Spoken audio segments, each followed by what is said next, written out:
let's talk about the attachment to peak experiences.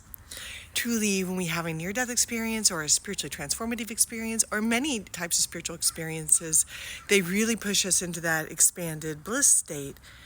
And truly, with the new openings towards psychedelic therapies, ketamine therapy, MDMA, psilocybin, ayahuasca ceremonies that truly shake our mind up and expose us to new levels of consciousness, there are more and more of us having these spiritual awakenings.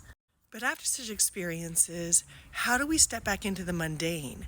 How do we take on the roles that we are supposed to play, knowing who we are at the core in this expansive, blissful state? How do we step back in and do our jobs and do our families and do all the things that we're supposed to be doing in order to keep the structure stable when we've just seen behind the scenes the love that's really behind it all?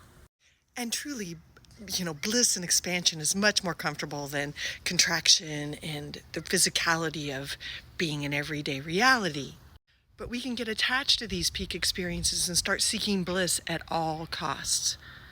And this can create a ping pong effect of extremes where we're bliss and then we're not.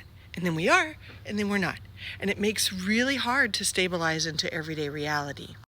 And my friends, this is a land of duality here in 3D. There's good, there's bad, there's open, there's closed, there's bliss, there's contraction. Both exist here. So try to remember when you're overwhelmed by the mundane, that bliss, that love is just behind the scenes of your mind. And it's there and it's your true nature. And give yourself grace and time to integrate. For me, this looks like taking a moment to just sit and be in myself in quiet, drop into that inner self and allow myself to tap into my own intuition and my own guidance and that of my guides. It's there. Allow yourself to stabilize in this everyday reality because the world needs you here before you rush off to the next bliss experience. And hang in there. Try to appreciate both bliss and contraction. I know it's hard. Take it from someone who knows very well the discomforts of contraction and the densities and would much rather be in the bliss. But both are necessary here, and without contraction, you might not even know the bliss, or you wouldn't appreciate it quite as much as you do. And remember that bliss, love state, it's there all the time. It's who you really are. It's just behind the scenes.